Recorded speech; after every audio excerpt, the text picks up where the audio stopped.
Equipo número 1, Numa Pompilio, integrados por Sobeida Díaz, Carlos Prado, María Barrios, Orlando Chacón y Efraín Artigas.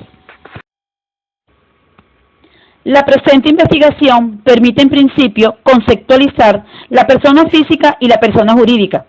Tradicionalmente se vienen utilizando los términos persona natural y persona jurídica para designar respectivamente a la persona individual y a la colectiva. En el ámbito jurídico, la personalidad o capacidad jurídica comienza, se adquiere con el nacimiento y se debe ser necesariamente persona para tener capacidades y ser poseedor o poseedora de derechos y de obligaciones. Persona física o persona natural es un concepto jurídico cuya elaboración fundamental correspondió a los juristas romanos. Cada ordenamiento jurídico tiene su propia definición de persona, aunque en todos los casos es muy similar. En términos generales, es todo miembro de la especie humana susceptible de adquirir derechos y contraer obligaciones. En algunos casos se puede hacer referencia a estas como personas de existencia visible, de existencia real, física o natural.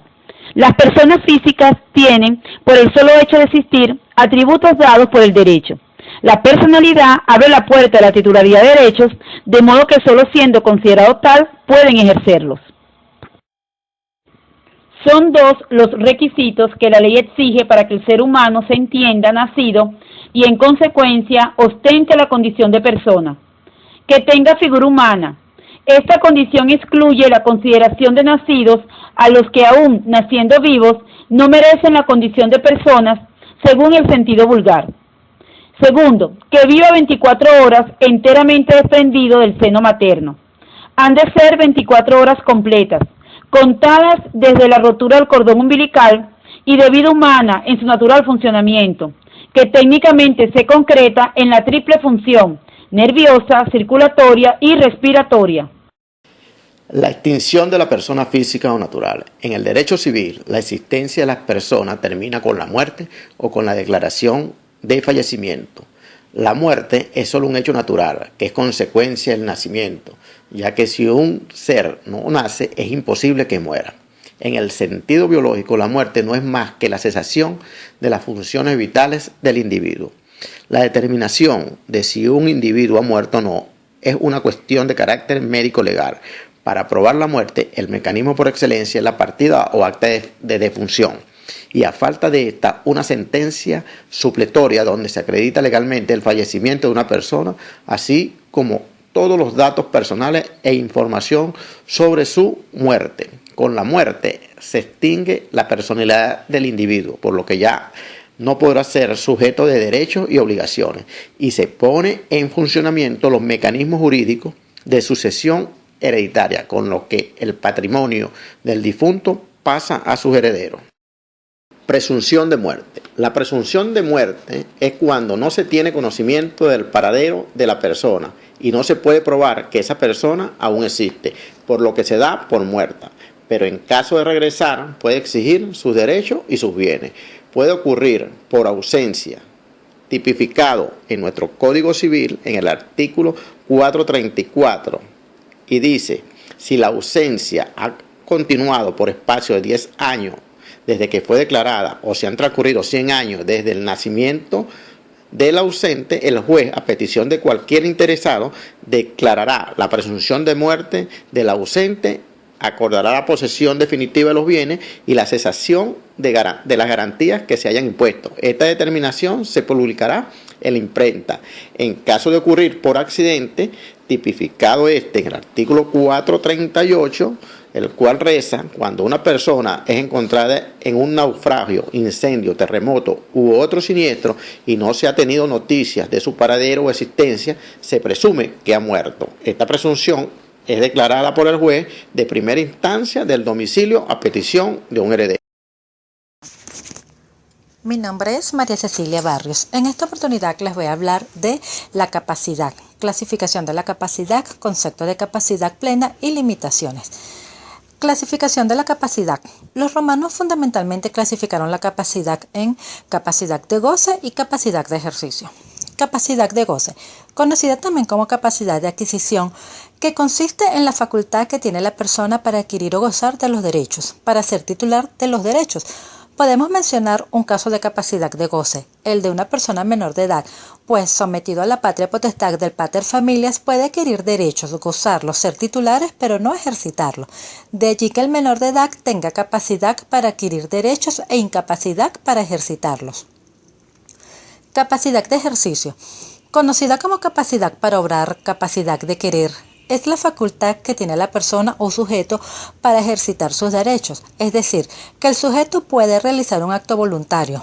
Por ello, podemos decir que la capacidad de ejercicio consiste en el conjunto de condiciones requeridas para la ley, para poder obrar o ejercitar los derechos adquiridos por sí mismo.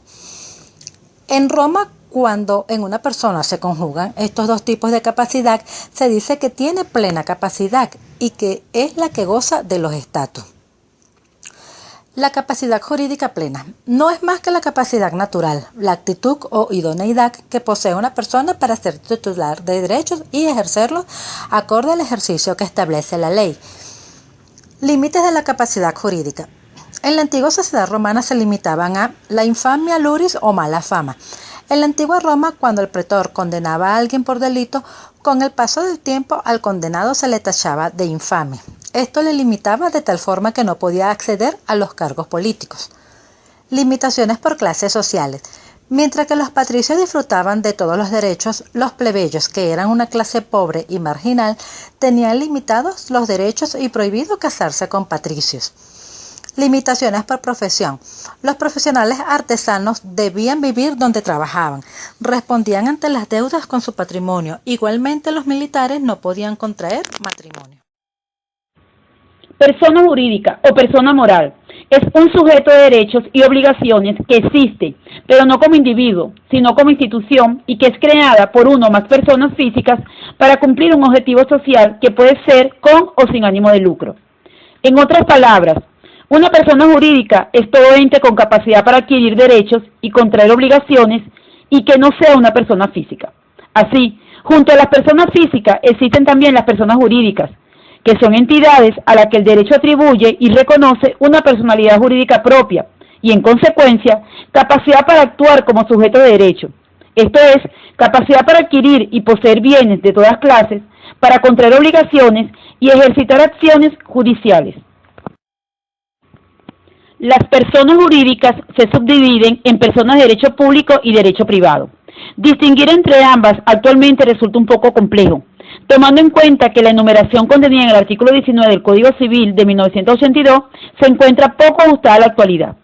Según el artículo 19 del Código Civil, son personas de derecho público, la nación, las entidades jurídicas que lo componen, las iglesias de cualquier credo que sean, las universidades y en general todos los seres o cuerpos morales de carácter público. Del mismo modo, establece como persona jurídica de carácter privado a las asociaciones, fundaciones y sociedades, tanto civiles como mercantiles. Persona física y persona jurídica son dos conceptos a distinguir en el ámbito del derecho. La diferencia principal es, la persona física es el ser humano, capaz de asumir derechos y obligaciones. Haciendo referencia al diccionario jurídico, la define como el hombre en cuanto a sujeto de derecho con capacidad para adquirir y ejercer derechos, para contraer y cumplir obligaciones y responder de sus actos dañosos o delictivos. Se es persona y se tiene personalidad en cuanto a que la personalidad es la cualidad de ser persona, es decir, la aptitud para ser titular de derechos o deberes jurídicos. En el derecho vigente, la única causa de extinción de la personalidad del ser humano es la muerte. La persona jurídica es una entidad de derecho, corporaciones, asociaciones o fundaciones. La persona jurídica nace como consecuencia de un acto jurídico, acto de constitución, según un sistema de mera existencia, o bien por el reconocimiento que de ellas hace una autoridad u órgano administrativo o por concesión. En ambos casos puede existir un requisito de publicidad como la inscripción en un registro público.